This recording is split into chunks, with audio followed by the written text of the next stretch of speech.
Hello అండి. Subscribe చేసుకోరు. ఇంకా ఈరోజు సీరియల్లో అందరూ నిలబడి ఉంటారు.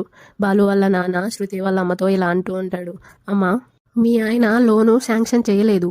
అది ఆర్టీసీ బ్యాంక్ కాదు. బ్యాంక్ లోన్ కోసం అప్లై చేసినప్పుడు నా సర్వీస్ సర్టిఫికెట్ అడిగితే నెల 2 నెలలు తిప్పించుకొని పై ఆఫీసర్తో ఫోన్ చేయిస్తే సంతకం చేశారు. ఇక ఈ చెక్ విషయం అంటారా? మీరు మీ కూతురికి చీరలు కొనండి, బంగారం కొనండి, తన పేరున ఫిక్స్డ్ డిపాజిట్ చేయండి. కానీ మాకు మీ వంతు సహాయంగాను చందా రూపంలోనూ ఇవ్వాల్సిన అవసరం లేదు. మాకు 3 కొడుకులు 3 కోడళ్ళు ఉన్నారు. అందరం కలిసి ఆ రూము కట్టించుకోగలం అని అంటాడు. అప్పుడు శృతి వాళ్ళమ్మ, అదేనండి నేననేది, 6 కలిసినా సరే ఒకేసారి 5 లక్షలు ఇవ్వలేరు కదా, ఎవరి అవసరం లేకుండా మేము ఇస్తున్నాము అని అంటున్నాను అని అంటది. అప్పుడు బాలు, చూడండి, మీ ఉదార బుద్ధికి నా జోహర్లు.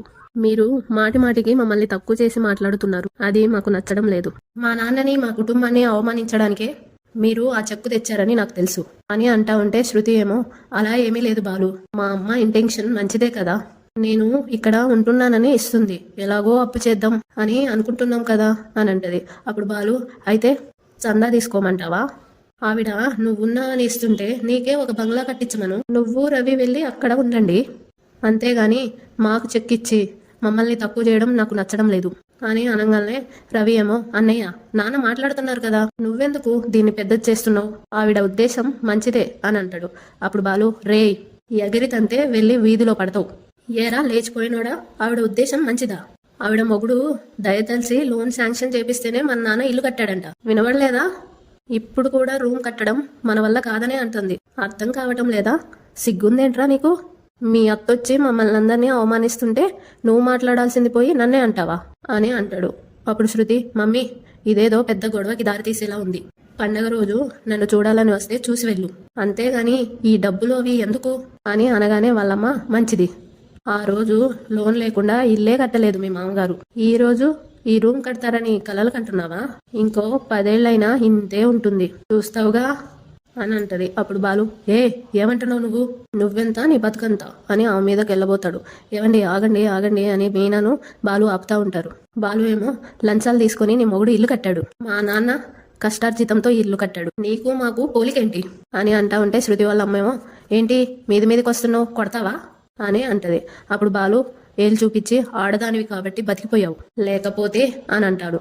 అప్పుడు శృతి వాళ్ళమ్మ, లేకపోతే అని అంటది. అప్పుడు బాలు, బయటకు పో నువ్వు మందు అని అంటాడు. అప్పుడు బాలు వాళ్ళ నాన్న, ఆగరా అని అనగానే బాలు వాళ్ళ అమ్మేమో, నోరు ముయిరా అని అంటాడు. అప్పుడు బాలు, ముందు ఆవిడని మూసుకొని పొమ్మను, లేదంటే నేనే మెడపట్టుకొని బయటకు గంటేస్తాను అని అంటాడు. అప్పుడు బాలు వాళ్ళ నాన్న దగ్గరికి వెళ్ళి, ఏం మాట్లాడుతున్నావురా అని చెంప మీద ఒకటి కొడతాడు. అందరూ షాక్ అయ్యి చూస్తూ ఉంటారు. బాలు ఏమో ఏటు మొహం పెడతాడు. బాలు వాళ్ళ నాన్నేమో, ఏంటి నువ్వు మాట్లాడేది, ఆవిడ ఈ ఇంటి వియ్యపురాలు, నీ తమ్ముడి అత్తగారు, ఆవిడ ఉద్దేశం ఏదైనా సరే మెడపట్టి గంటేస్తాననడం తప్పు, నేను ఒకరిని బతికే ఉన్నాను కదా, నేను మాట్లాడుతున్నాను కదా అని అంటూ శృతి వాళ్ళ అమ్మ వైపు చూసి, అమ్మ, మాకు సహాయం చేస్తున్నాను అన్న మీ పెద్ద మనిషికి ఒక నమస్కారం, దేవుడి దయ వల్ల మేము చందాలు తీసుకొని గది కట్టించే అంత దుస్థితిలో లేం, ఇంకా చెయ్యి చాచి ఎవరిని అడుక్కునే స్థాయిలో దిగజారలేదు, మీ దగ్గర లక్షలు మూలుగుతుంటే నీ కూతురికి పెట్టుకోండి, మా రవికి కూడా ఇవ్వాల్సిన అవసరం లేదు, నేను కష్టపడి ఇల్లు కట్టాను, అలాగే రూమ్ కూడా కట్టిస్తాను, మీరు ఏమీ అనుకోకుండా దయచేసి వెళ్ళండి అని దండం పెడతాడు. అప్పుడు శృతి వాళ్ళమ్మ శృతితో, విన్నావుగా, ఏరి కోరి చేసుకొని ఇలాంటి మనుషుల మధ్య పడ్డావు, నన్నే మెడపట్టుకొని బయటికి గంటేస్తాడంట, మంచి మనసుతో సాయం చేద్దామని వస్తే బాగా బుద్ధి చెప్పారు, నాకు ఎలాంటి కర్మ పట్టించావే అని అనేసి వెళ్తూ ప్రభావతితో, అమ్మ, మీ అబ్బాయికి కాస్త మాట్లాడడం నేర్పించండి అని అనేసి వెళ్ళిపోతుంది. వెంటనే ప్రభావతి బాలు వైపు చూస్తూ, ఏరా, మమ్మల్ని అందరినీ ఆడుకుంటున్నావు, చాలేదా, ఇంటికి వచ్చిన వియ్యపురాల్ని అవమానించి పంపాలా, ఏంట్రా నీ రౌడీయిజం, గుండాగిరి చేస్తున్నావా అని అంటా ఉంటే ఇటు రోహిణి, రవిని శృతిని ఇంట్లో నుండి పంపించాలని చూస్తున్నావా, వాళ్ళు నీతో ఎంత విసిగిపోయినా అందరం కలిసి ఉండాలనే అనుకుంటున్నాం కదా, రవికి శృతికి ఇల్లు కట్టించమని నువ్వు సలహా ఇస్తున్నవింది అని అంటది. అప్పుడు మనోజు, వీడేదో రవిని శృతిని వీడి డబ్బుతో పోషిస్తున్నట్టు బరువు దింపుకోవాలని చూస్తున్నాడు, వాళ్ళు వెళ్తే రూమ్ వాడుకోవచ్చని వీడి ప్లాను అని అంటాడు. వెంటనే రవి, ఏంటన్నయ్య ఇది, ఆవిడ మాట్లాడింది తప్పే, నాన్నని చాలా ఇన్సల్ట్ చేసింది, కానీ నువ్వు ఆడవాళ్ళని కూడా చూడకుండా వదిలేస్తే కొట్టేసేలా ఉన్నావు అని అంటా ఉంటే పక్కన శృతి, తల్లికి భార్యకి సరిగ్గా మర్యాద ఇవ్వలేని మొరటి మనిషి, బయట వాళ్ళకి మర్యాద ఎందుకు ఇస్తాడు? మా అమ్మని చాలా ఘోరంగా ఇన్సల్ట్ చేశాడు. This is too much.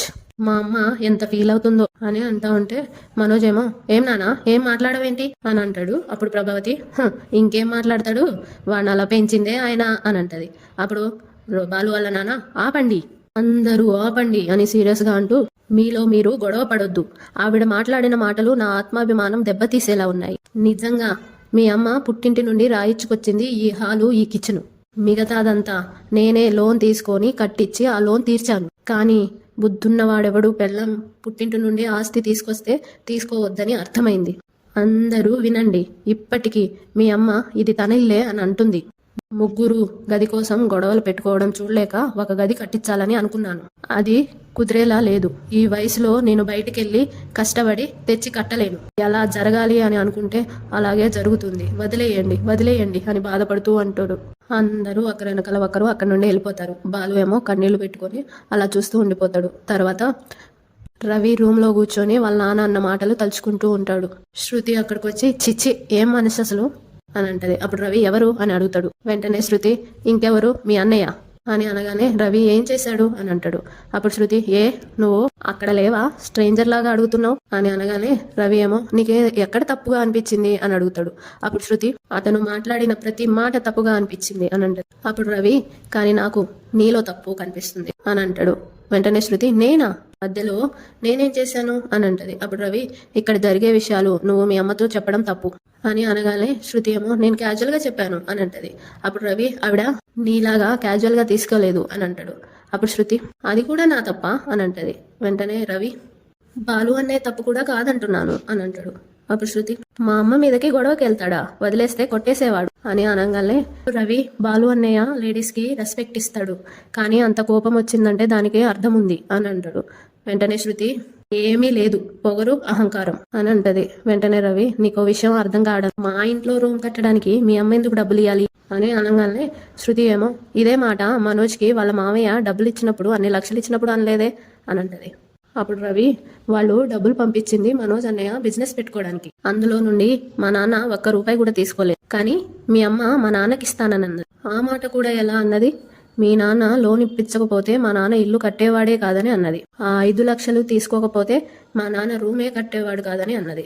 అది పొగరా, అహంకారమా, డబ్బుందన్న గర్వమా అని అంటా ఉంటే శృతేమో అంటే అంకుల్ని హర్ట్ చేయాలని అనుకోవడం కరెక్ట్ కాదని అనుకో అని అంటది. అప్పుడు రవి ఇప్పుడు అంటున్నావు ఆ మాట, అప్పుడు ఈ తెలివేమైంది, మా మామయ్యని ఎందుకు ఇలా అంటున్నావని నువ్వే అడుగుంటే బాలు జోక్యం చేసుకునేవాడు కాదు కదా అని అంటాడు. అప్పుడు శృతి మా అమ్మ మనకి హెల్ప్ చేయాలని అనుకుంది, అదైతే నిజమే కదా అని అంటా ఉంటే అది హెల్ప్ కాదు, మన ఇంటి పరిస్థితిని ఎత్తి పొడవడం, మేము డబ్బు పడేస్తే తప్ప మీకు రూమ్ కట్టించే స్తోమత లేదు అని ఎగతాళి చేసింది అని అనగానే శృతి ఏమో ఏది ఏమైనా మీ అన్నయ్య మా అమ్మని గెంటేస్తా అని అన్నాడు, నాకు ఆ మాట గుర్తొస్తేనే ఇరిటేషన్ వస్తుంది అని అంటా ఉంటే రవి ఏమో అది కరెక్ట్ అని మా నాన్నే అనలేదు, మీ అమ్మ అన్ని మాటలన్నా బాలు అన్నయ్య తొందరపడేసరికి బాలు అన్నయ్యనే కొట్టాడు, తప్పు చేశాడనే కదా కొట్టాడు, అందరూ తలా ఒక మాట అన్నారు కదా. చూడు శృతి, మన ఇంట్లోనే కాదు మధ్యతరగతి కుటుంబాల్లో ప్రతి నెల ఉండే ఖర్చులు కాకుండా కొత్త ఖర్చులు వస్తే అప్పు చేయక తప్పదు, ఎందుకంటే ఆదాయాన్ని మించి కొత్త సంపాదన రాదు కదా. కాబట్టి రూమ్ కట్టడానికి ఇబ్బంది వచ్చిన మాట వాస్తవమే, కానీ ఎవరి దయా ధర్మాల మీద రూమ్ కట్టాలని మా నాన్న గాని మేము గాని అనుకోము అని అనగానే శృతి అదంతా నాకు తెలియదు రవి, మా అమ్మని మీ అన్నయ్య చాలా ఇన్సల్ట్ చేశాడు, అది నాకు అస్సలు నచ్చలేదు, నువ్వు ఇంకా బాలుని వెనకేసుకొని రాకు అని అంటది. అప్పుడు రవి సరే ఒక రిక్వెస్ట్ చేస్తున్నాను, ఇంకెప్పుడైనా మీ అమ్మతో మన ఇంటి విషయాలు డిస్కస్ చేసే ముందు ఒక్కసారి నాతో డిస్కస్ చేయి అని అంటా ఉంటే శృతి ఏమో ఎందుకు పూర్తిగా మా అమ్మతో మాట్లాడడం మానేమని చెప్పొచ్చు కదా అని అంటది. అప్పుడు రవి బుద్ధున్న వాడెవడు కన్న తల్లితో కూతుర్ని మాట్లాడుకు అని అన్నాడు, ఇంకా ఇక్కడే ఉంటే మన మధ్య దూరం పెరిగేలా ఉంది, నేను బయట కూర్చుంటా అని అక్కడ నుండి వెళ్ళిపోతాడు. శృతి ఏమో ఛా అని అనుకుంటది. అటు మీనా డాబా మీద నిలబడి అందరూ మాట్లాడిన మాటలు తలుచుకుంటూ ఉంటది, మనోజ్ బాలు అన్న మాటలు తలుచుకుంటూ ఉంటది, శృతి అన్న మాటలు అన్ని తలుచుకుంటూ బాధపడుతూ ఉంటది. అక్కడికి వాళ్ళ మావయ్య గారు వస్తారు, వచ్చి అమ్మ అని పిలుస్తారు. మీనా ఏమో అటు తిరిగి కన్నీళ్లు తుడుచుకొని ఏంటి మావయ్య అని అంటది. వాళ్ళ మావయ్య ఏమో నా మీద కోపంగా ఉందా అమ్మా అని అంటాడు. అప్పుడు మీనా అయ్యో అదేంటి మావయ్య అని అనగానే నేను వాడిని కొట్టాను కదమ్మా అని అంటారు. అప్పుడు మీనా ఆయన మీ కొడుకు మావయ్య అని అనగానే కానీ ఇప్పుడు నీ భర్తమ్మా అని అంటారు. భార్య ఎదుట భర్తకి అవమానం జరిగితే ఏ భార్యకైనా ఎలా ఉంటుందో నాకు తెలుసమ్మా అని అనగానే మీనా ఏమో మీ పెద్దరికాన్ని ప్రశ్నించే అధికారం మాకెవ్వరికీ లేదు మావయ్య. కొడుకంటే 5 ఏళ్ళు వచ్చినప్పుడు కొడుకే, 50 ఏళ్ళు వచ్చినప్పుడు కొడుకే. మందలించే హక్కు తండ్రికి తప్ప ఇంకెవరికి ఉంటుంది అని అనగానే వాళ్ళ మావయ్య లేదమ్మా, నేను ఆ హక్కు పోగొట్టుకున్నాను. అపరాధ భావం అంటారే అదే నన్ను బాధ పెడుతుంది అని బాధపడుతూ వదిన ముందు, భార్య ముందు, తమ్ముడి భార్య ముందు ఎదిగిన కొడుకు మీద చెయ్యి చేసుకోవాల్సిన పరిస్థితి వచ్చింది అని అనగానే మీనా ఏమో నేనెందుకు బాధపడడం లేదు మావయ్య, ఆయన మనసు వేరు, ఆయన ఉద్దేశం వేరు. అది అర్థం చేసుకోకుండా అక్కడ అందరూ తలా ఒక మాట అన్నారు. ఎంత బాధపడుంటారో అని ఏడ్పొచ్చింది అని అంటది. అప్పుడు వాళ్ళ మావయ్య అమ్మా, వాడు మన కుటుంబ గౌరవాన్ని నిలబెట్టాలని, ముఖ్యంగా ఇంకొకరు నన్ను తక్కువ చేయకూడదని ఆలోచించే అంత గొడవ చేశాడు. కానీ ఆ వాదనలో ఒక సరిహద్దు రేఖ దాటబోయాడు.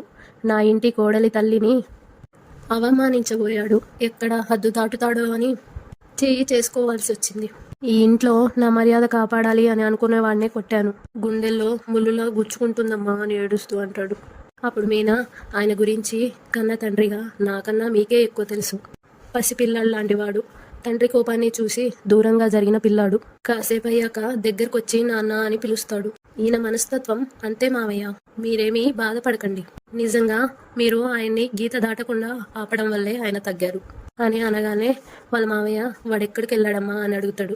అప్పుడు మీనా తెలియదు మావయ్య అని అంటది. అప్పుడు వాళ్ళ మావయ్య నాకు తెలుసు, వాడు ఇంటికి రావాలంటేనే చిరాకు కలిగేలా జరిగింది. వచ్చాక ఆ విషయం మాట్లాడకు, వాడి మనసుని గాయం చేశాను. ఎంత విలువిల్లాడుతున్నాడో నా కొడుకు. ఈ రాత్రి నాకు నిద్ర పడుతుందో లేదో అని అంటాడు. అప్పుడు మీనా మావయ్య అని అంటూ ఉంటది. వాళ్ళ మావయ్య వెళ్ళిపోతాడు. అటు బాలు ఏమో వాళ్ళ ఫ్రెండ్తో కలిసి మందు తాగుతూ ఉంటాడు. బాలు తాగుతూ ఉంటే రే రే రే స్లోగా తాగురా అని వాళ్ళ ఫ్రెండ్ అంటాడు. రే ఇంటినే కాదు ఇంట్లో జరిగిందంతా మర్చిపోవాలి అని బాలు అంటే అందులో నీ తప్పేం లేదురా అని వాళ్ళ ఫ్రెండ్ అంటాడు. అప్పుడు బాలు రే కానీ మా నాన్న చేయి చేసుకున్నాడంటే నా వైపు ఎంతో కొంత తప్పు ఉందనేక అని అనగానే వాళ్ళ ఫ్రెండ్ ఏమో నువ్వు తప్పు చేస్తామని ఫీల్ అవుతున్నావా అని అంటాడు. అప్పుడు బాలు లేదు, అస్సలు లేదు. నిజానికి అక్కడ ఉన్నోళ్ళందరూ నాలాగే మాట్లాడాలి, కానీ అందరూ సంస్కారం అనే ముసుకేసుకొని అందులో నుండి తొంగి చూస్తున్నారు అని అంటా ఉంటే వాళ్ళ ఫ్రెండ్ ఏమో మరి ఇక నీకు బాధ ఎందుకురా అని అడుగుతాడు. అప్పుడు బాలు మా నాన్న నా చెంప పగలు కొట్టాడు కదరా అని అనగానే ఇప్పటికీ అదే మాట 100 సార్లు చెప్పావు అని వాళ్ళ ఫ్రెండ్ అంటాడు. 100 సార్లు గుర్తొచ్చింది కాబట్టే చెప్తున్నాను అని బాలు అంటాడు. నువ్వెక్కడ తొందరపడి ఆ విషయంలో గొడవ పెద్దది చేస్తావో అని మీ నాన్న ఆపడానికి చేసిన పని అది అని వాళ్ళ ఫ్రెండ్ అంటాడు. అప్పుడు బాలు అంతేనంటావా అని అడుగుతాడు. రే మా నాన్న నా మీద చేయి చేసుకుంటే ఏదోలా ఉందిరా అని అంటాడు. అప్పుడు వాళ్ళ ఫ్రెండ్ మీ నాన్నకి నీ మీద కోపమా పగ శత్రుత్వమా, అసలు నువ్వు బాధపడాల్సిన అవసరమే లేదు, నీ వల్ల ఒక తప్పు జరపకుండా ఆపాడు అని అనగానే బాలు ఏమో అయినా మా నాన్న కొట్టినందుకు కాదురా నేను బాధపడేది, ఆయనకు మాత్రమే నన్ను కొట్టే హక్కు ఉంది, కానీ ఆ రూమ్ కట్టడానికి నేనేం చేయలేకపోతున్నా చూడు అదే ఇబ్బందిగా ఉంది అని మందు తాగుతూ ముగ్గురు కొడుకులం ఎద్దుల్లా ఉన్నాం. ఒక్కళ్ళు సాయం చేయలేకపోతున్నాం.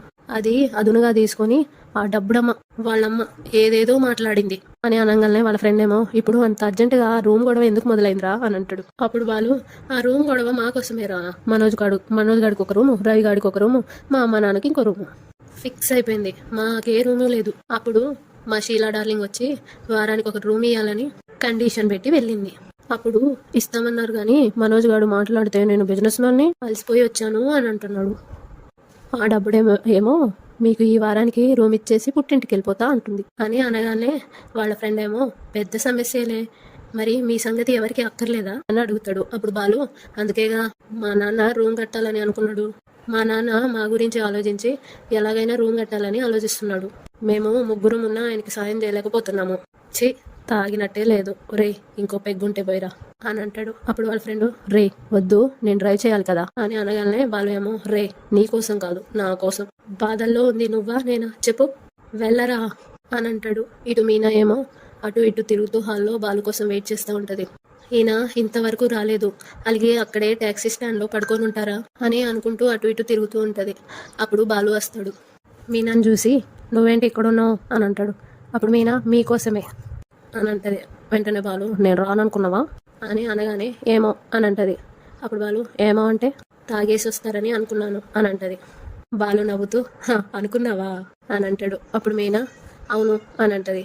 మరి కోపం తెచ్చుకోలేదేంటి అని బాలు అనగానే మీనా ఎవరి మీద కోపం తెచ్చుకోవాలి అని అంటది. వెంటనే బాలు అంటే అని అంటాడు. కోపం ఈ ఇంట్లో అందరి మీద తెచ్చుకోవాలి. చావు మంత్రాలు పెళ్లి మంత్రాలు అన్నీ చదవడానికి మీరున్నారు కదా. ఎవరెవరికి గడ్డి పెట్టాలో వాళ్ళందరికీ నా బదులు మీరే పెట్టారు. నాకేం మిగిలింది గడ్డి అని అనగానే బాలు ఏమో నువ్వు ఒక్కదానివే నన్ను బాగా అర్థం చేసుకున్నావు అని అంటాడు. అప్పుడు మీనా నేను అర్థం చేసుకొని ఏం లాభం, సరే రండి అన్నం పెడతాను అని వెళ్తుంది. బాలు వెళ్తూ వెళ్తూ కింద పడిపోతే పడవడానికి వెళ్తే వాళ్ళ నాన్న వచ్చి పట్టుకుంటాడు. తాగావా అని అడుగుతాడు. ఏమైనా తిన్నావా, నేను కొట్టానని తాగావా, అందుకేగా తాగింది అని బాధపడుతూ అడుగుతాడు. బాలు ఏమో అందుకు కాదని చెప్పు మీనా అని అంటాడు. అప్పుడు వాళ్ళ నాన్న ఆ జవాబు నాకే చెప్పొచ్చుగా అని వాళ్ళ నాన్న అనగానే కోపం వచ్చింది ఆయనకి, నాకు కాదు అని అంటాడు. అప్పుడు వాళ్ళ నాన్న అది కోపంగా కనిపించిందా నీకు, వర్షంలో తడిస్తే జలుబు చేస్తుంది నిమోనియా వస్తుంది అని చెప్పిన వర్షంలో తడిస్తే తండ్రికి వచ్చేది కోపమా భయమా బాధ నువ్వే చెప్పు అని అంటాడు. అప్పుడు బాలు ఏమో నాకు అన్నీ తెలియదు, నాకు అన్ని తెలివితేటలు ఉంటే ఆ 40 లక్షలు నేను ఎత్తుకొని పారిపోయేవాడిని. మా నాన్నకు పరాయి వాళ్ళు ఇచ్చే చందాని కళ్ళకు అద్దుకొని సిగ్గు లేకుండా తీసుకునేవాడిని అని అంటాడు. అప్పుడు వాళ్ళ నాన్న ఆ విషయంలో నేను నీకే సపోర్ట్ చేశాను, కానీ సంస్కారానికి ఒక గీత ఉంటుంది, యువతల ఉంటే మర్యాద, ఆ గీత దాటితే రౌడీతనం అని అంటూ ఉంటాడు. అంతటితో ఈరోజు ఎపిసోడ్ అయిపోతుంది. ప్లీజ్ సబ్స్క్రైబ్ చేసుకోండి.